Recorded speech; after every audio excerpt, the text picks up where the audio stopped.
Good afternoon. Thanks for joining us today.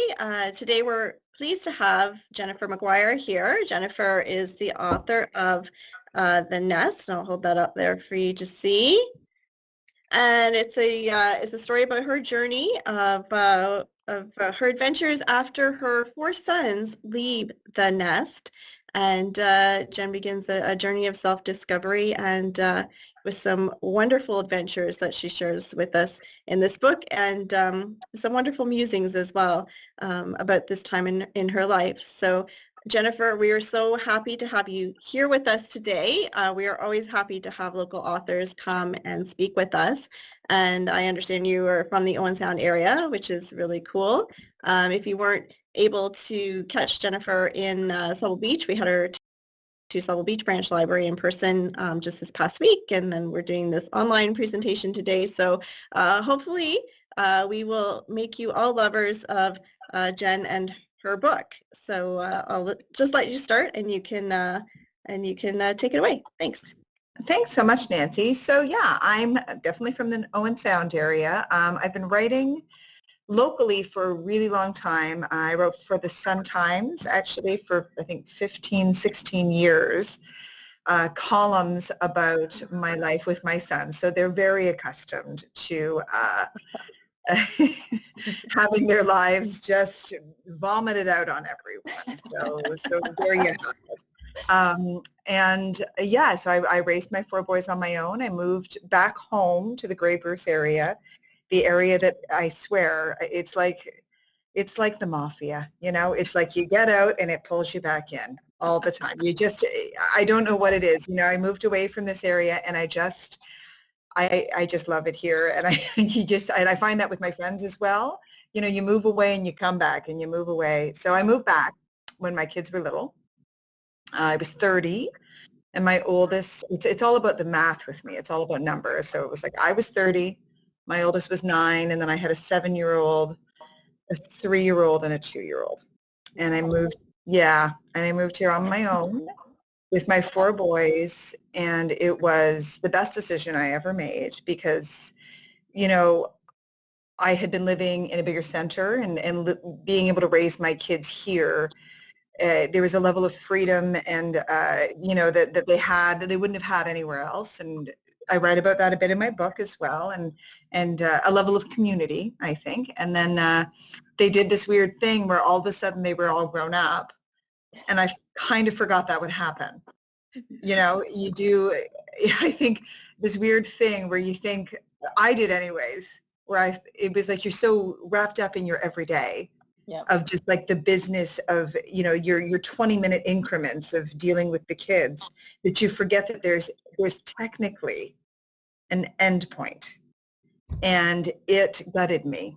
It really, you know, even now, a couple of years later, it still really surprises me how surprised I was that they were grown up and I wasn't buying their backpacks and making their lunches and doing whatever. So I had a cute little breakdown and, you know, had gone nowhere, really nowhere. I think I actually say on the back of my book that I hadn't really gone anywhere beyond the no-frills, you know, for like 20 years.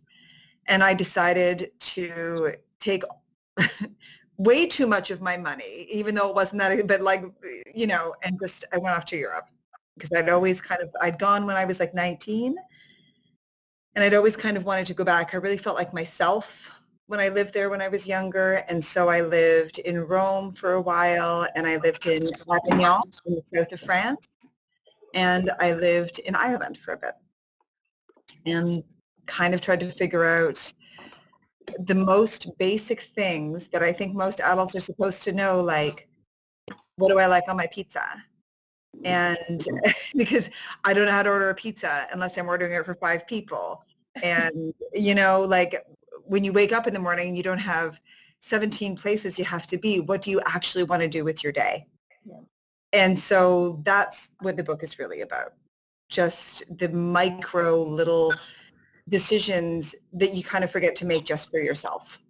And I think it's very true of most parents, and I will maybe say moms in particular, that you do forget. that you have your own thing and your own identity that is completely separate from the kids. So that's what the book was about. That's amazing. And I think too, like, getting to that time in your life and like you said, like that time is going to come eventually, right? And you get stuck up in the mundane everyday mom things, all the little tasks, all the little ticky boxes that you have to tick off to complete your day. And then when those aren't there anymore, then what? What gives meaning to your day? What gives meaning to your life?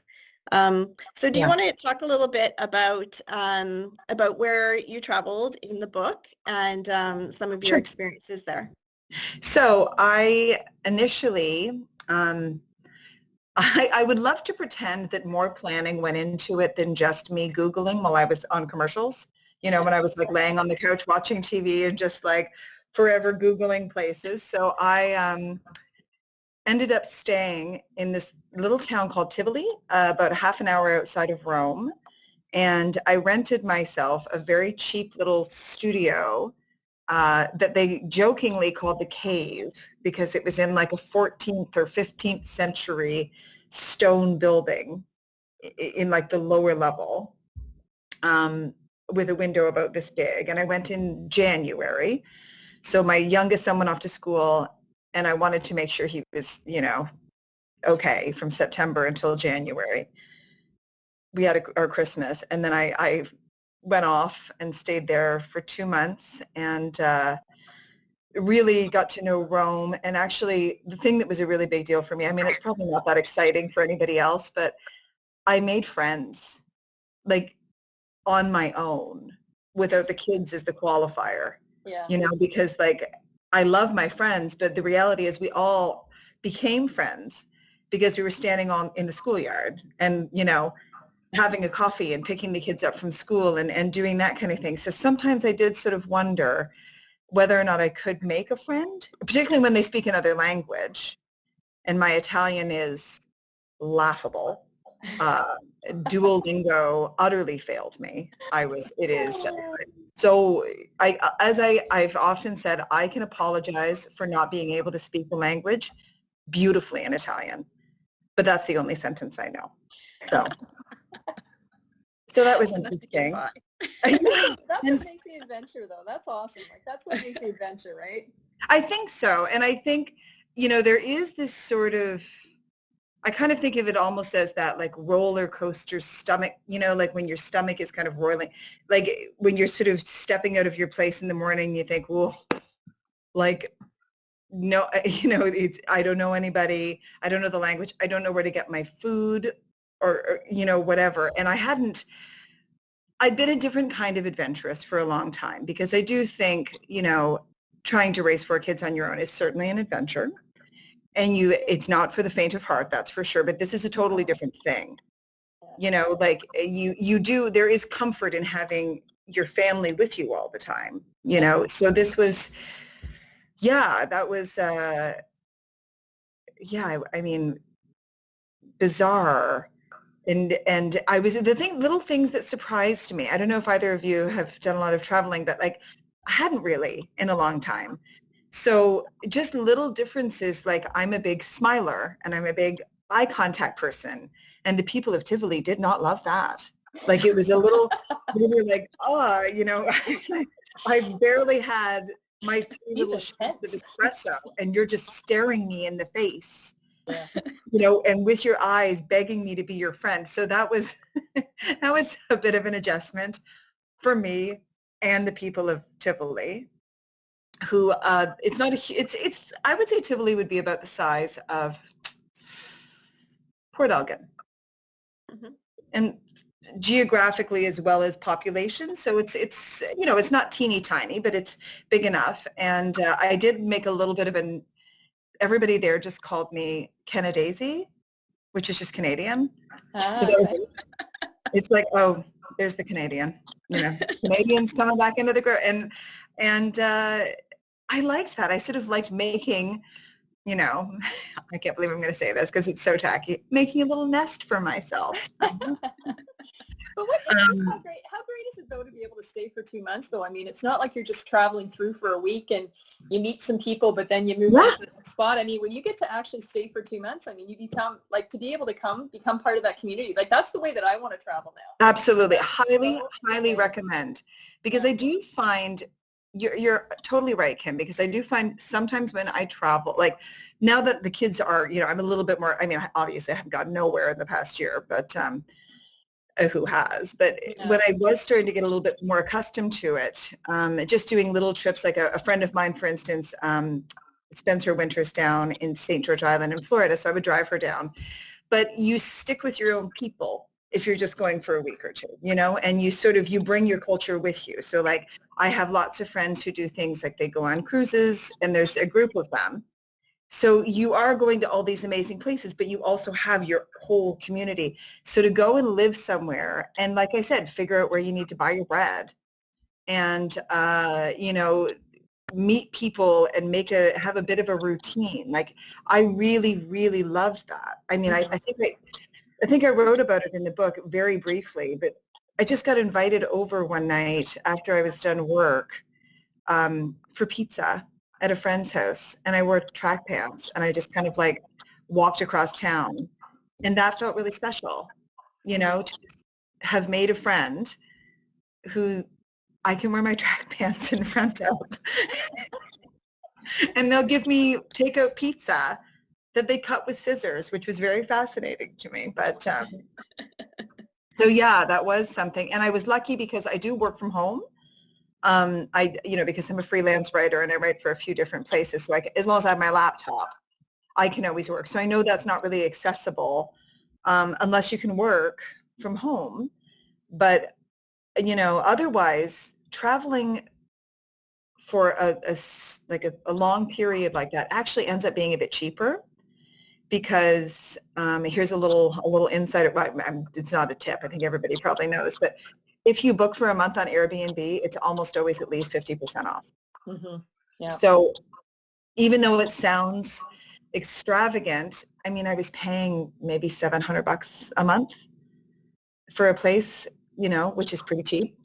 Yeah. And, you know, you can buy your groceries and do everything. So anyway, that probably had nothing to do with the book, but I always just feel like people should know that. I want But people I just think being on your own too, right? I mean, it just shoves you out of your comfort zone. Like you don't have a choice but to talk to people, and you don't have a choice but to have to go out and buy your groceries. You know, like I just think shoving you into that whole level of different comfort zone is amazing, right? I mean, it just that's what it's all about, because then you come back from those sorts of trips and you're like, you know, you're just so proud of yourself because you did it. Exactly, Kim. You are proud of yourself. And then it also becomes this funny thing, like where I kind of prefer traveling by myself now, to be honest. I do too. I wouldn't. I didn't think I would, but I've gotten a little bratty. I don't really like having to do something on holiday that I don't want to do. I know. It is almost like a personal selfishness in a sense, in a way, because you've always done stuff for everybody else that now when you travel, it's like you don't have to compromise. I do everything I want to do. And exactly. Like I said, I love traveling with family too, but there really is something about traveling solo that's amazing, you know? I love it. I do. Just for you, right? Absolutely. I do actually, I write about this. So in the book, and this isn't giving too much away, but like Nick, my partner, came to visit for, I can't remember how long. It was like 2 weeks, wasn't it, when you were in Rome? It felt like 17 weeks, but I think it was 2. And he was lovely. And I was, you know, and it was fine, but it was the weirdest feeling to all of a sudden have just kind of figured out how to decide what to do with your day by yourself. And then all of a sudden someone comes and you are redirecting for them over little things, you know, and it's sort of like, well, let's turn left down this street. Well, no, I think we should turn right. And you don't realize how quickly you sort of go back into those old patterns, right? Where you're just trying to be thoughtful. So I really recommend, I don't know that you know yourself that well until you do travel alone. Yep. And which is a bit obnoxious, but I not even, and I don't think you have to travel alone. Go see a movie alone. Like, start there, because it's doing these little things on your own. First of all, the one thing I really learned is no one's looking at you. You think everyone's looking at you. No one cares. Everybody is living their life. They don't care if you're eating your spaghetti and slopping it all. They don't care. They're not interested. And that was a revelation, because I think maybe women in particular feel very insecure when we're out eating alone or doing something alone. We feel very sort of vulnerable, and you don't have to be. I think especially the dinner part. I think actually eating out, I think that's that's probably the most intimidating thing. I think, you can walk around and you can do stuff and wander around, but then that whole dinner time thing, right? Where you go in and you're like, yeah, it's definitely. Yeah. Actually, when I was in France, one of my loveliest friends, Lisa, who is very independent and amazing, said to me, eating dinner alone is the most naked thing. Yeah. And it really is, because there's breakfast alone is one thing. You can just kind of grab a bite or whatever. Lunch alone, yeah, you can still do. Dinner alone, I'm pretty independent. Even I struggle a bit with that still. Yeah. Eating dinner alone can be a little funny sometimes. Yeah, for sure. I'd like to go back a little bit to when you were talking about relationships in the book, and I sense that it was kind of like a theme throughout the book, because not only is it a journey of self-discovery, but you talked about a lot, like in each place that you went to, about meeting new people, and I really connected with that, because I think as kids you're making new friends all the time, right? Mm-hmm. As a teenager you're making new friends all the time. You go to a workplace, you make friends there, but as an adult on your own in another country, the ability, and like you said, speaking a different language, the ability to make friends, and it just struck me that all these friendships that you made on your journeys, how strong they were. And how you felt those immediate connections. Mm-hmm. Yeah, that actually is a real compliment, because it is not easy making friends as you get older. Everybody's built their house, and they've got their walls around them, and everybody, you already have your people. And it's a rare thing to let new people in, and especially when they do speak another language. And as I said, I practiced constantly, and that really is the secret. Just try, but I remember saying to my friends in Italian once, I'm funny. You just can't tell. Because the reality is my level of speaking is just to be barely understood. And I was like, no, if you knew me in English, I'm pretty funny. And they were like, I'm sure you are. Sure, that's okay. You go ahead. But the thing is, I'm still friends with them now. We do language exchange, little brunches, one Sunday a month on Zoom. And now are these people that are from the village, or are they fellow travelers? No, they're from the village. I did make, I actually, what's funny? I was just going to lie and say that I made friends who are fellow travelers. Wow, lying comes very easily to me. That's maybe a different book. I'm funny and a liar. And actually, no, I was friendly, certainly with other travelers, but mostly the people I made friends with were from there. Nice. And particularly in Ireland, a place where I really didn't think I was that interested in going, to be honest. It didn't feel like much of a challenge. It felt a little too much like home. I was like, it's like Canada with an accent.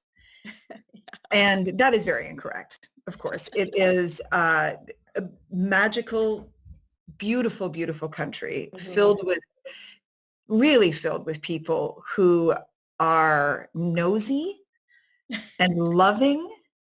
And I couldn't sit in a pub for 5 seconds with my journal in front of me without someone saying, what you doing? What you got over there? Come over here. And they just, everybody wants to be, like, to me, it's true. It actually wasn't much of a challenge, but it was so, so worth it. And that's sort of what happened. Like, I don't know, people were very generous to be friends with me, but I also tried, I didn't close in on myself. And I thought, no, just if someone asks you for lunch, say yes. Just, don't, okay, because I think there's something with me anyway, where if somebody says, oh, why don't we have a coffee? Sometimes I'll think, they're just trying to be nice. And maybe they are, or maybe they would actually just like to have a coffee with you, and so I did say yes to a lot of stuff when I was there. And that really did open the door for a lot of really good friendships, a lot of life-altering friendships, I would even say, actually. So yeah, I was very lucky. It kind of reminds me of this, my daughter, when she was a little bit younger, she read this book, and I think it's like a YA book or a kid's book, and it was a character in it pledged to do a new thing for 100 days, and just something outside their comfort zone. And I thought, wow, that is such an amazing thing. But, I feel like this trip for you maybe was like a little mini lesson in trying something new. It was a little bit. Yeah, it was. But then also I think people need to forgive themselves if they just want to go and have a day where they're not doing adventurous things. I think sometimes there's a lot of pressure for people to make every day count on their, like, I kind of think of that as checkmark travel, where it's like, I saw this thing, check, check. Sometimes, like, my favorite day was just a day where I talked to no one. And I rode my bike all over these I talked to the server, actually, that was it. But I rode my bike all over these little back roads in the south of France, and listened to some music which is probably illegal, but with my headphones in, I don't know, and had a little lunch in a square, and then just went home. And I can feel it even now, that sort of, it was this day in the sun, and I really felt connected to being exactly where I was.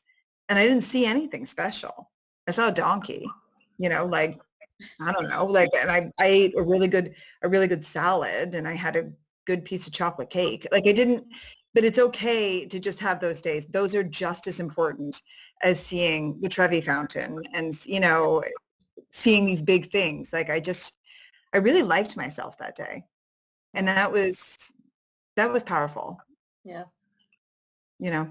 That felt good. Mm-hmm. And I think having that, like you said, being able to spend time for a longer period of time, right? You don't, you don't feel like you have to check.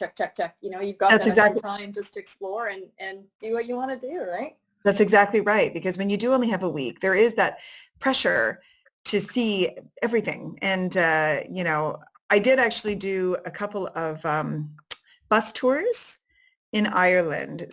I was a little bit pressured into doing them. And I saw that. I kind of, and there's nothing wrong with bus tours. It was actually, I don't want to drive, that's for sure. So I'm like, yeah, take me on a bus. But you're so disconnected from it because you're just thinking about the next place you're going to stop. And, you probably would have been okay to, like, see one of those things and then just go, like, hang out and read a book somewhere outside, whatever. That sounds obnoxious. Scratch that. No, but it is true, right? I mean, once you get used to being on your own schedule, I mean, you just realize, like, it's, where you can come and go and do what you want. And if you don't get it all done and checked off, then save it for next time, or it just, whatever. Yeah. Eat some good food, relax, be a little bit open to new people. Yeah. It's kind of the secret, I got to tell you. Like, it's the food part especially, Yeah. The food part was a biggie. Oh, I ate a lot when I was there. It was great. A lot of good food. It was lovely. So now, again, because I haven't read the book, which I'm sorry about it, which I will read now because it does sound great. Thanks, Kim. So was it 2 months? Was it a 6-month total, or was it? No, it was actually 4 months. It was this sort of weird, I don't know, I was symbolic thing because I felt the loss of my kids, even though they're of course not lost to me, obviously. Yeah. So I did a sort of symbolic 1 month per kid. So it was like 4 months total. And that was enough, because I was worried. I mean, they're pretty young, still, you know, so I was especially worried about my youngest, 2 boys, because, you know, I really did, there was a weird abandonment thing, which by the way, they were so supportive. Yeah. They were, you know, they actually all promised me like, we'll take care of each other and stuff like that. But, you know, I hadn't actually ever been, I hadn't been away from my kids for like maybe a week ever. Yeah. That would be about it. So that was, so 4 months felt like a long time, but I could do longer now. I could do I'd be okay. I'd be all right. That's fine.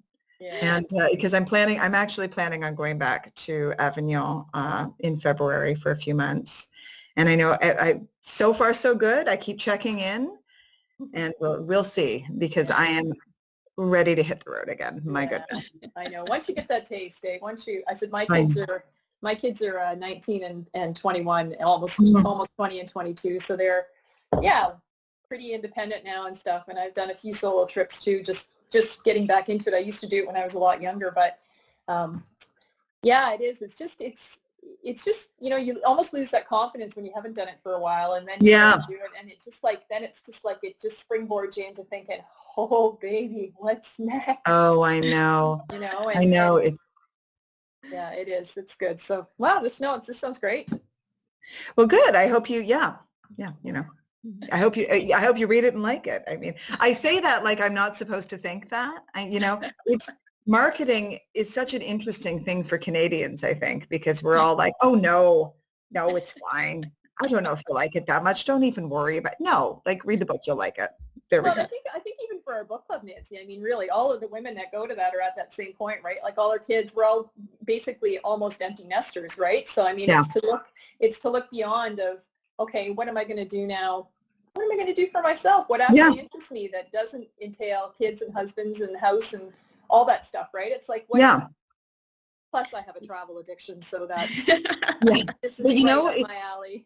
It's so true, because even for people who aren't as interested in travel, it is, I don't think we prepare ourselves at all. I think we do to be empty nesters. And I've done a few Zoom, you know, visits and that kind of thing. And even women who are sort of at that stage of life themselves, there's some guilt, some strange guilt to me attached to like, oh, well, it's not about me. It's about, you know, my kid and what they're going to do. And I don't want them to feel like, you know, they have to caretake, and they don't have to caretake you. But it's okay that you want to caretake you. Mm-hmm. You know, it's okay that you have spent a massive chunk of your life being this person, and that it swallows you whole, you know, like motherhood swallows you up. And it's really, I found I needed to be reminded that being a mother isn't who I am. It's one of my roles. And it's an important differentiation to make, you know, that it's okay to remember that I'm Jen and I am a mom. And I'm a writer, and I'm a friend, and I'm a daughter, and you know, probably I'm a half-hearted karaoke singer. You know, that's just as important. You're brave. Oh, I'm horrible. You know what? It's true. It is true, right? It's for me. It's seeing letting my girls know that. Yeah, I mean, you know, you're not just this one role. Like, I'm not just here for you. I love you to death, but I have interests too, and I'm hoping. It's funny because Nancy knows my youngest daughter, Caitlin, and she's just taken a year off and gone off on an adventure out west. And I think, you know, because she's always heard me talk about stuff or seen me do solo trips in the last few years. And it's almost like they think, you know what, it's okay, right? I think it's just such a great thing for your kids to see too. Oh, lead by example. Absolutely. Yeah. You know, especially something like that. So. Oh yeah, I think it's so important. And I think and again, I don't want to go into too many gender roles because that seems a little unfair, but with my sons in particular, you know, that they didn't have a traditional upbringing because it was just me and them. And I was determined that they would always see me as a person, even when they were growing up, but they really don't like it. They would prefer, I mean, they love me, of course, but I think the societal pressure to be a certain kind of mom, is the kids feel it too, you know, so they're like, so if you're making a fuss and being like, no, I want to go off and have my own personality. And do my own thing. They're like, that's disgusting. Other moms aren't doing that. And I'm like, yeah, well, I think they should too. So, but I was going to ask you too, Jen, like, so after you got back and you kind of touch on it a little bit at the end of the book when, and I'm not going to say, what happens or anything like that. But have things changed with you and your sons? Is there a bit of a different perspective between all of you? Yeah, absolutely. A very hard one. It didn't come easily for any of us because, there are elements of just being a mom, if you can say that I love. I really am, God, I keep plugging the word nest, but I really am a nester. I really do. I know. I really do like baking cookies and watching movies with them and hanging out. But they do really see and respect now that I am this other person. For instance, when the book launched in May, there was a whole plan to do it live. We were going to go to, and the kids, it doesn't matter. There was this whole big thing that we were going to be doing. And then of course, this little COVID thing, I think, I can't remember what wave it was, third, maybe second. I don't know. Yeah. It was one of the waves and everything sort of stopped. And the beautiful thing about those boys was that they kind of stepped in and said, well, why don't we do this? And my one son is very tech savvy. And he said, well, why don't we'll organize a Zoom thing and we can do this and you can have all these different elements and we'll invite your friends from Italy and they can talk. And then my two oldest boys played music. So they're musicians. So they sang La Vie en Rose when everything opened up and it was beautiful. Like they did. So they really did. Yeah, they step up. And I don't know if that's just because of who they are or because I sort of did what I did, and I guess it's tough to know, but I think it's probably a little a column A, a little a column B. So yeah. Mm-hmm. No, they're good. That's great. I also wanted to ask you too, how did the book come about? I'm kind of interested in the writing process of it because it reads so much like a journal or like just like something where you're jotting down your thoughts. Was this something that you were journaling daily and the details are fabulous, honest to goodness. It's like I had a ham sandwich at this place. I'm like, how do you even remember that? Yeah. Well, a lot, I do write in my journal all the time. And a lot of it's nonsense, but it's amazing how much of that nonsense was actually in the book because that's the stuff that ended up being important to me. Like my little eye contact war with the lady at the cafe, like I was like, I'm going to win. And now I'm going to write about it. And I don't know. And so I did journal about it quite a bit. And now this is technically my second book because I did write a book 10 years ago, just based on my columns in the paper. Right. I've gone through the process a little bit before. This was a totally different thing though, because this was fully fresh. And I knew that I wanted to write a book again. And I knew it would, it always ends up being about my life, my perspective on things in my life, because good or bad, that's what human nature is endlessly fascinating to me. And so that's what I always end up writing about. So I was thinking about writing a book more so just about the kids and I and, our experience growing up because we were pretty broke and, there was 4 of them and we never had a car and all of that, poor me stuff, I guess. And then it evolved into this other thing, I think, with the travel. So I think I was sort of looking at the 4 months as that will be my time to write the book.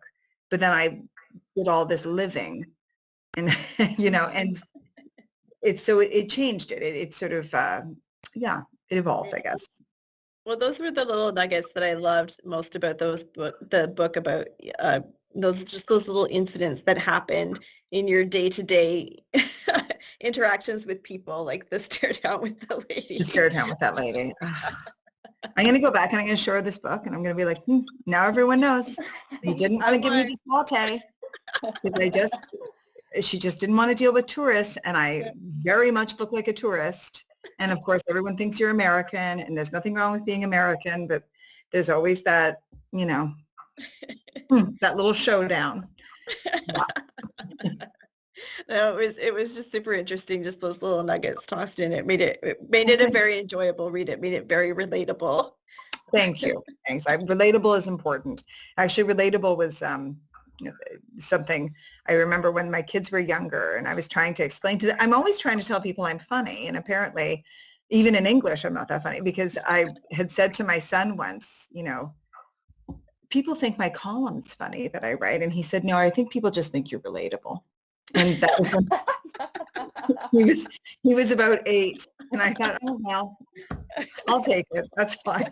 Relatable is good. I like it. It's so insightful for an 8-year-old. I know. Actually, you're relatable. Yeah.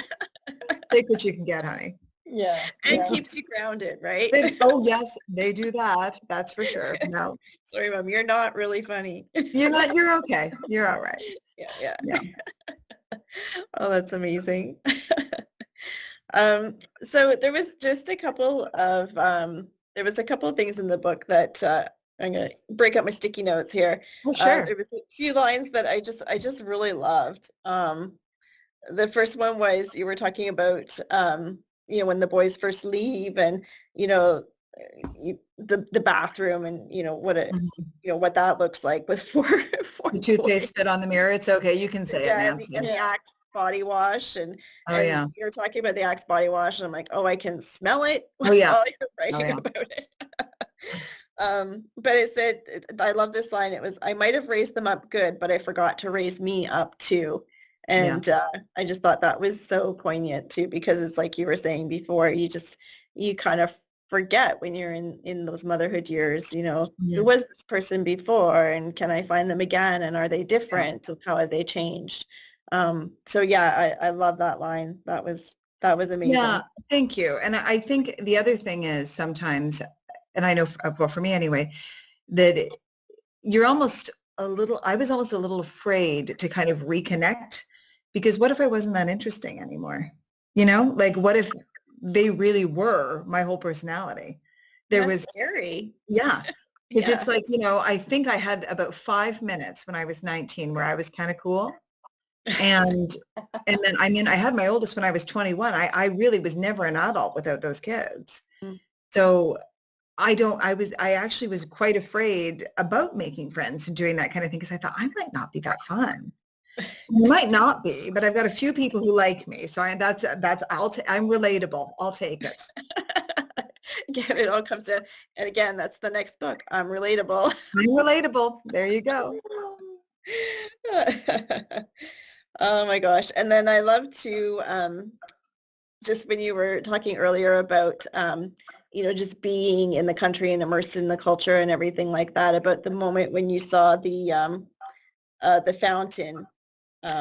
Trevi Fountain. The Trevi Fountain, yes. And just how struck you were by that. Thought that was lovely. Oh, yeah, that was a real, yeah. I don't know what it is. There's something about the smell of it too. The water smells different. You can smell the water from around the corner when you're sort of coming up to the Trevi Fountain. And I think it was also that there were people who lived there who wanted me to see it, and who went out of their way to walk me over like it was a lovely little surprise. And yeah, and I sort of had one of those thoughts where I was like, you know, I live in Owen Sound, and it was just so, I mean, anybody can go to Rome, obviously, it's fine. But like, I just was like, I'm standing in front of the Trevi Fountain, and there are these beautiful, really beautiful Italian people all standing around looking at me like I'm their kid, and they're so excited for me to see it. Yeah. And, you know, the one woman, Georgia, who said, because I cried, and she said, you know, you're right to cry. Beauty, it will save your life. And he said it. And I was like, I'm in a Fellini movie. What's happening? It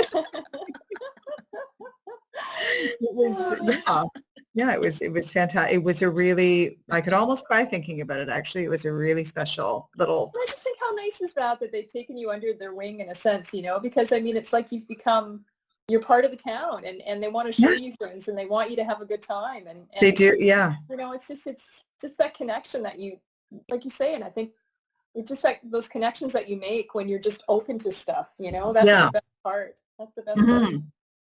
Well, because, and again, I don't want to give too much of the book away to poor Kim. Kim, still read it. You'll love it. I am going to do this. Yes, I am. Once Nancy brings it back, I'm next. But I promise. the other thing, I think because the first friend I made was Luca, and he's a guy. And I went on a hiking tour, and he said, "Oh, we should go for ravioli tomorrow." And he's married.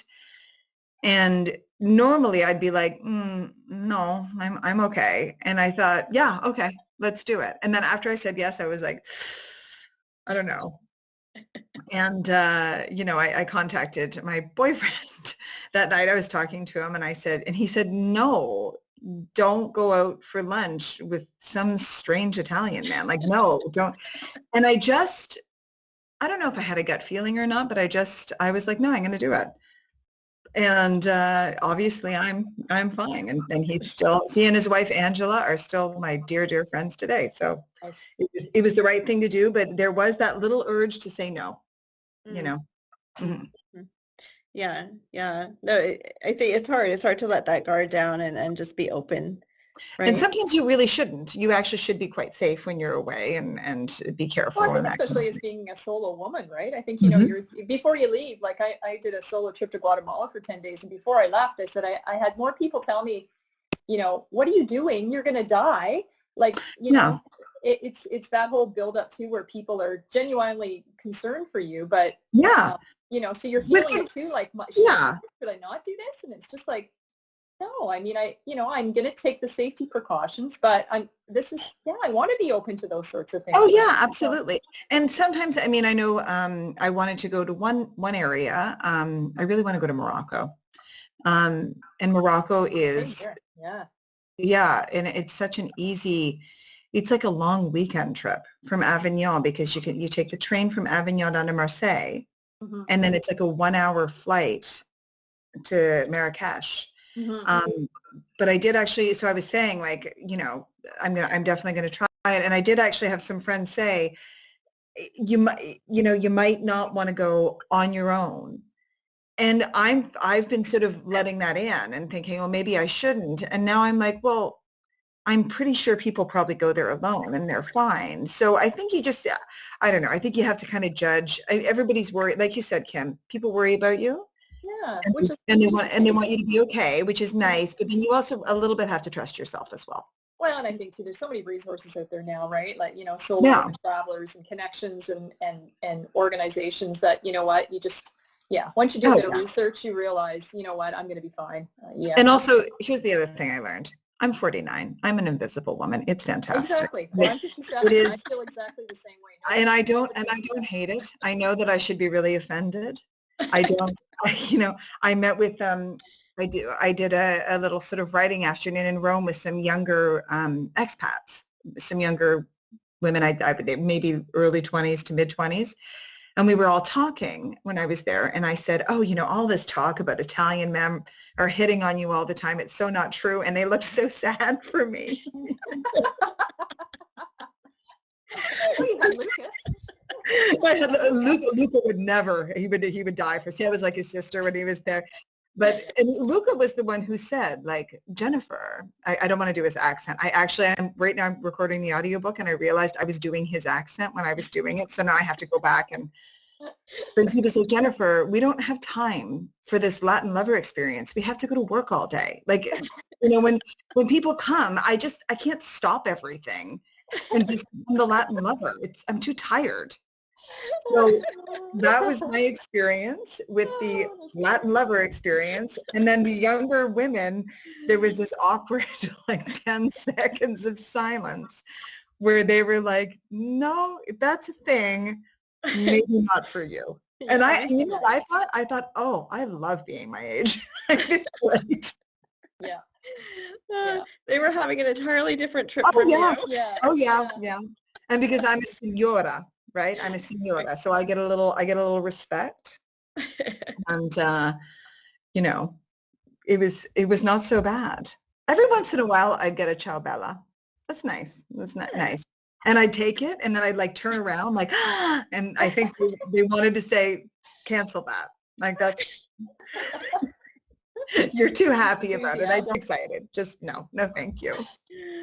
Oh, that's fantastic. Oh, it sounds great. I know. I'm actually really excited to read it. I said it. Oh, good. Especially in COVID times, because I'm anxious to get traveling again, and it'll be a nice little kickstart to read. So yeah. Oh yeah, that's what I think too. It's a nice, it's voyeuristic, not voyeuristic. It's a little bit aspirational, and I think maybe 6 or 7 months ago it would have been depressing because there was that element of like, are we ever, but travel is opening up. I have a few friends who've gone away and they've been fine and they've done things. So I said, you guys are like the intrepid pioneers who you go out ahead and then you come back and report to us. Yeah. So I think it's a better read now that there's a little bit of hope. Yeah. And hopefully that's how people feel anyway. So yeah, for sure. Well, that sounds great. It was a fantastic book, Jen, and thank you. it was a wonderful read, and I think obviously it'll appeal to people at that time of their life and going through those same experiences, but even just the way it is written, it was so lovely. It was just such an enjoyable read. Like I said, it was like reading like someone's personal diary or something. Like you were. Yes, that's correct. Yeah. It was just like you were sitting down and having a conversation with somebody, but just in print. Good. That's wonder. So was it relatable? Is that what you're saying, Nancy? It was relatable. Nathan will be so pleased. It was more than relatable. Good. I'm glad. Hey, listen, I think relatable is fantastic. I like relatable. Yeah. It's all good. So I'm going to stop the recording now, but I welcome you to stay on for a few more minutes. And I just want to thank you for joining us today, and to our audience, Kim, thank you very much for joining us too. And I wish you best of luck with the nest. And we'll post, when we post this online, we'll post some information about where people can find copies of your book. I think it's available on Amazon as well, and the Ginger Press carries it, I believe, too. Do they not? There are several places that carry it, and actually I do little curbside signings all over the place, so people can contact me directly, and I have physical copies available myself as well. Yes. Awesome. Great. Because I highly recommend. So thank you. Thank you so much. Thank you so much. Thank you. This was great.